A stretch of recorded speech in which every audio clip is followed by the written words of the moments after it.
Hi, hello, welcome to Math at a Go. Here, I have come today to drive away the exam fear in you and to give you a plan that can take you to the goal you always wanted.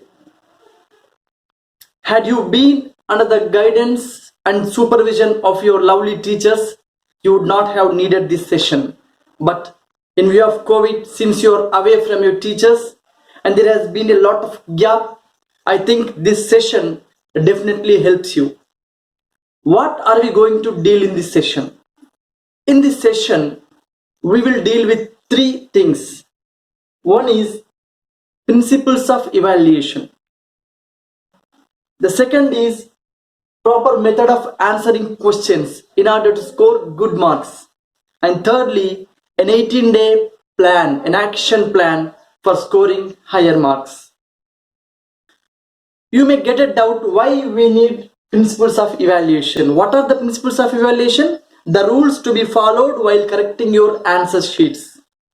So if you know the rules, you can write the answers accordingly. Therefore, you are supposed to know the principles of evaluation. So let us see what the principles say.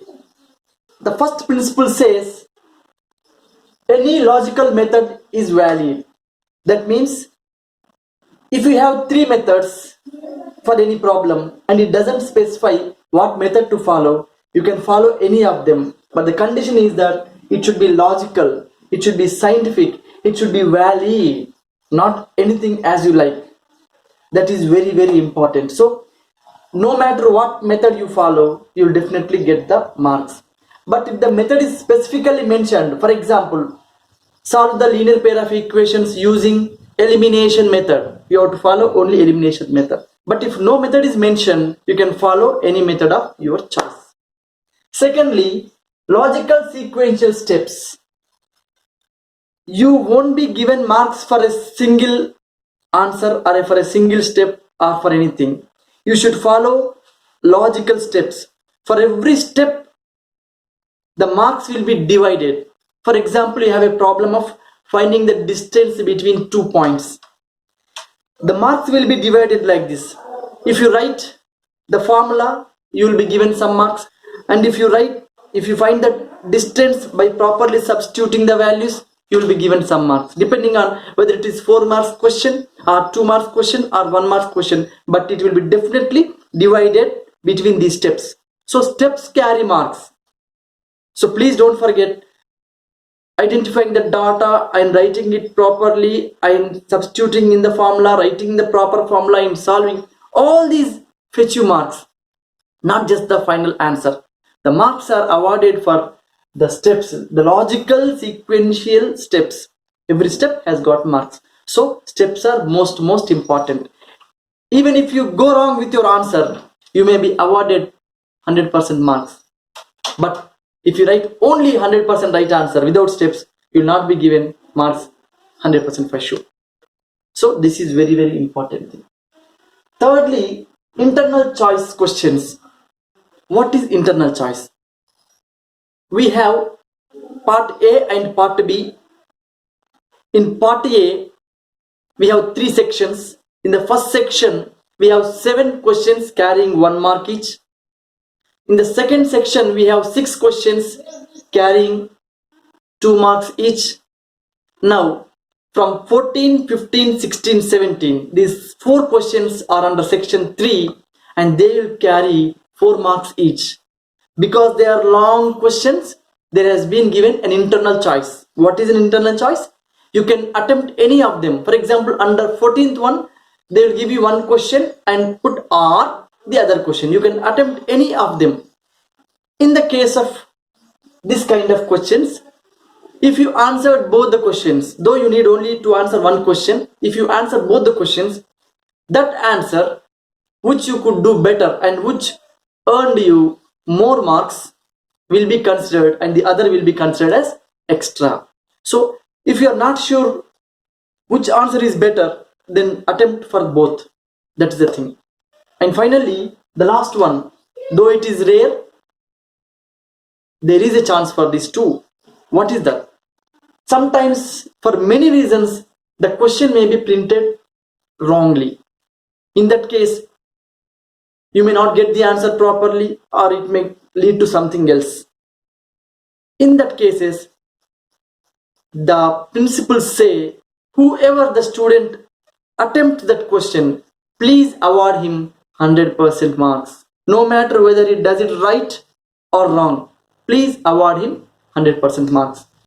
So, to make benefit out of this principle, we can do one thing.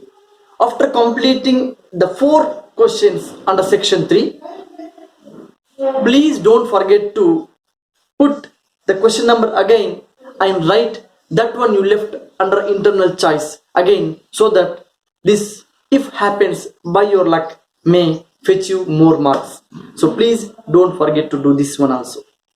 So once you have known all these principles, you should always keep these in mind while answering the questions.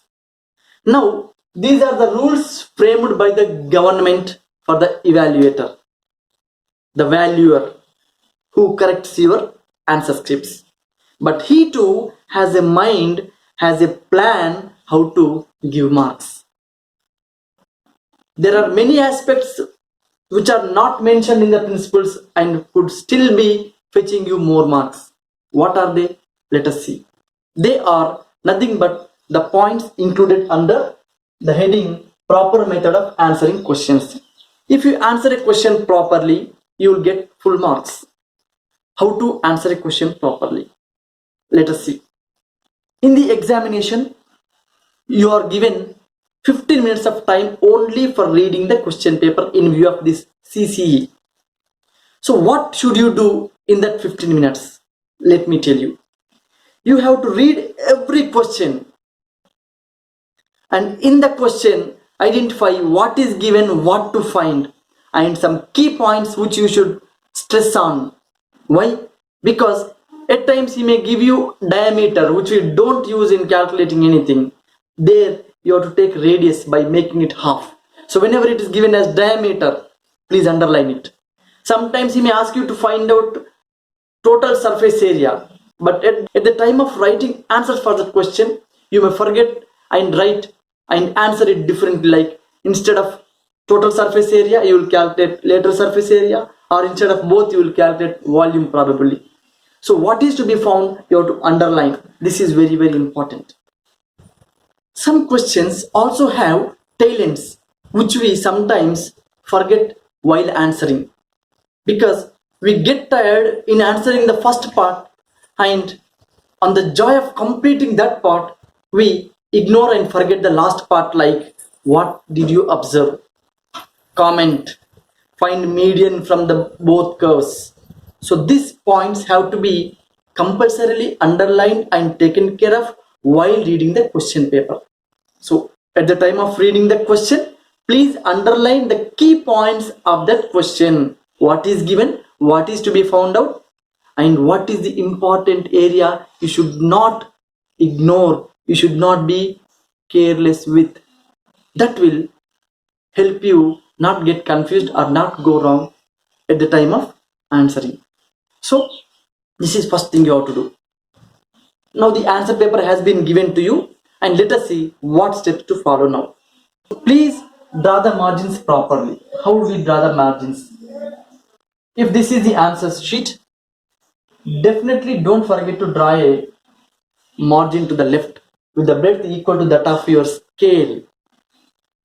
And onto the right, draw a margin with breadth double the left one. So if it is one scale, you take it almost as equal to 2 scales.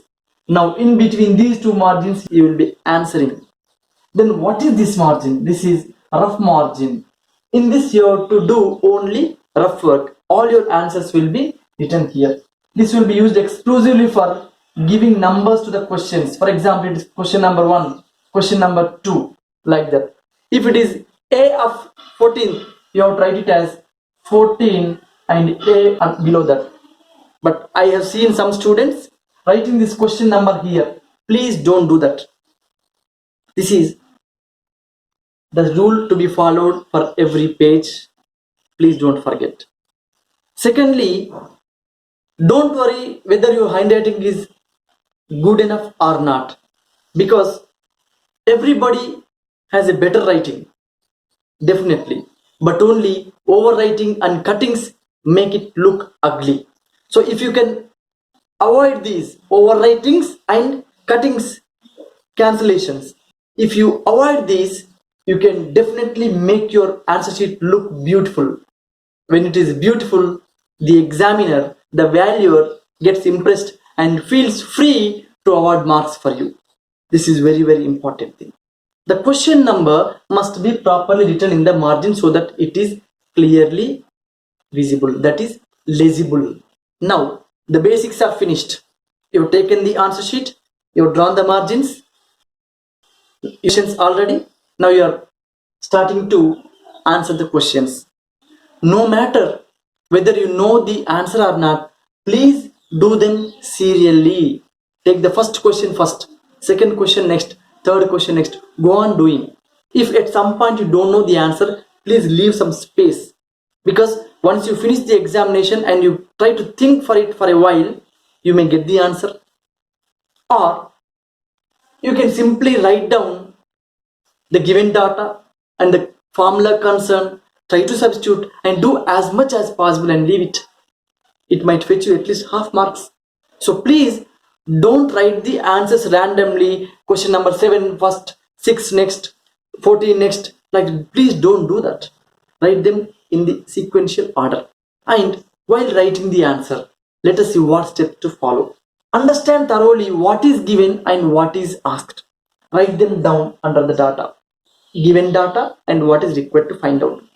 Think, connecting all those given and to be found out, what formula works out, what is the method that can help you solve that. So think of that and write the formula appropriate for that problem, and around the formula please draw a box so that it is clearly seen, because wherever there is a formula to be used, you have got marks for the formula. When it is clearly visible, your marks are clearly drafted. So very clearly, please draw a margin around that. And don't use red pen for marking this, because the valuer also uses red pen. If you also use the red pen, red and red combined together, it appears like there are so many remarks in the question paper. There are so many remarks in the answer sheet. So maybe probably his psychology goes like cutting some more marks in extra. So please don't use red pen. If at all you really want to use two pens, you can use one blue and one black for this kind of activities like box and questions and so on. Okay, right. Next, you have read the question, you have written the given data, and wherever applicable, after writing the given data, please don't forget to draw diagram. It may be rough sketch. Don't need to use scale for everything. If at all you are given a problem like the diameter of a circle has its endpoints as 2, 3 and 4, 5. Find the coordinates of its center. In that case, you can simply draw like this. And this is the diameter and this is the center. These are the 2, 3 and 4, 5. This is enough. You need not use a compass to draw. Simple handwritten sketch is enough. Don't need to use scale or compass like that. And this gives more clarity to you than to the examiner, as well as this fetches marks besides. So this is very, very important.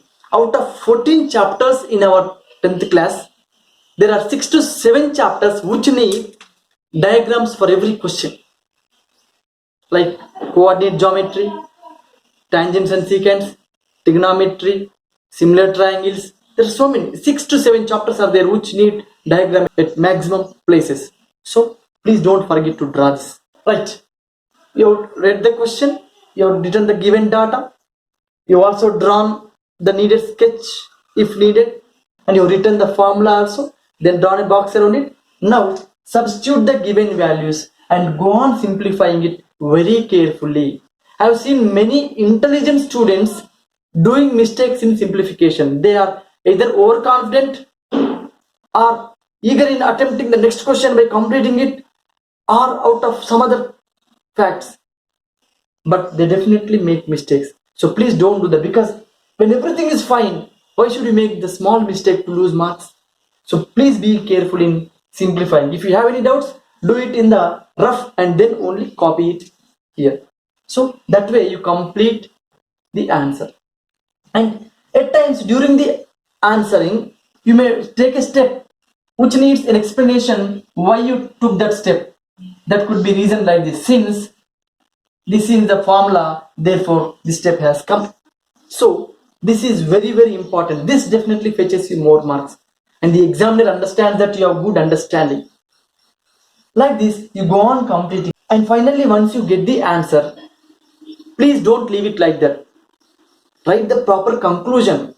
For example, this is the question, you have to answer it like this: therefore the coordinates of the center of the given circle are 1, 4. This is the answer you have to write, and then draw a box around it. This is the complete shape of an answer.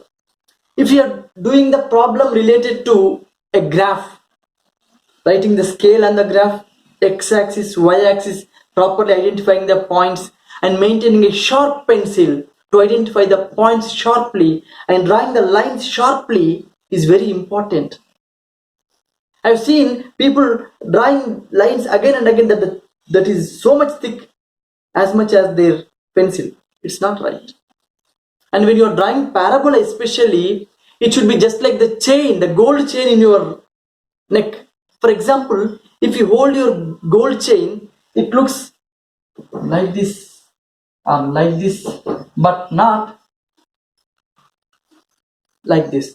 That means it should be a smooth curve, not like this, angled at every point. So this is very important. And at the constructions also, you need rough sketch, proper construction, construction steps, and the points should be sharp enough, the line should be sharp enough, angles should be right enough. If you follow these steps, definitely you will get very good marks than you expected. And last but the most important is maintenance of time. You should follow this from the beginning, because though you know everything, if time is not sufficient, you cannot do anything. So you have to divide your time like this. You have 1 to 7 1 mark questions.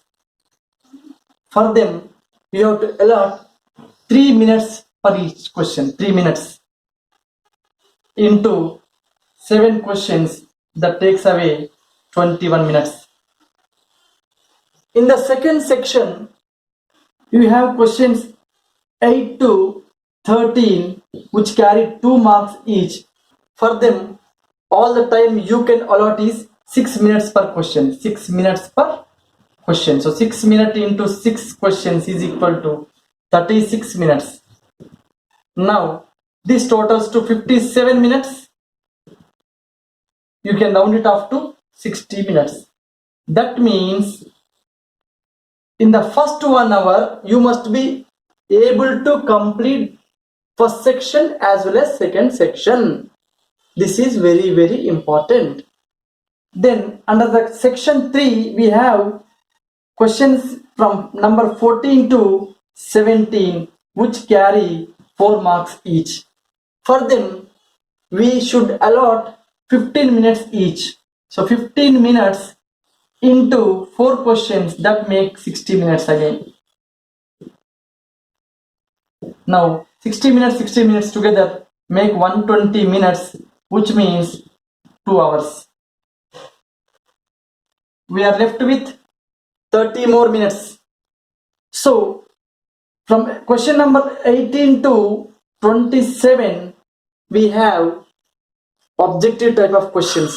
Under part B, you have to allot, each carries only half mark, but you have to allot only 1 to 1.5 minutes for each question. Into 10, that will take 15 minutes. So the remaining 15 minutes you should spend for checking the written answers or whatever are left, or if you have to answer anything extra. But when to practice all this? Yes, that is the reason I have come with 18-day action plan now. Because the government has announced that the exams would be starting in the first week of June. Now it is 13 today. So you have 18 days here in this month itself. So let us plan only for this 18 days. Now if you plan for this 18 days by practicing an exam every day, writing answers by following these methods in view of these criteria, this becomes your habit, and in your final examinations you can comfortably write and score very good marks. So for this, from tomorrow onwards we will have every day a video with 1 unit per day, in which we will have an overview of the chapter, some important questions dealt in the chapter with clues telling you how to solve the paper, then followed by a link which takes you to the examination, after attempting which you can submit and you'll get the results also. How? Nobody can correct it, only you have to correct it.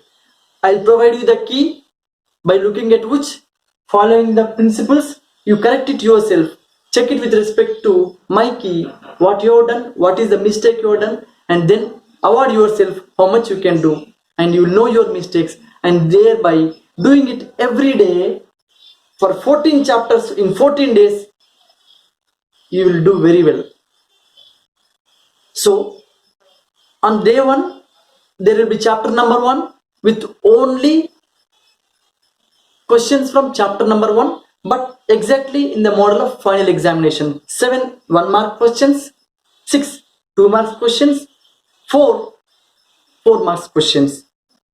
Depending on time and other things, we'll see whether we can give objective or not. That we'll see. I will also attach a checklist under every exam. With the help of the checklist, check yourself whether you followed the rules or not. What does the checklist say? Did you draw the margins properly? Did you write the given data? Did you do the rough work? Did you write the relevant formula and draw the box?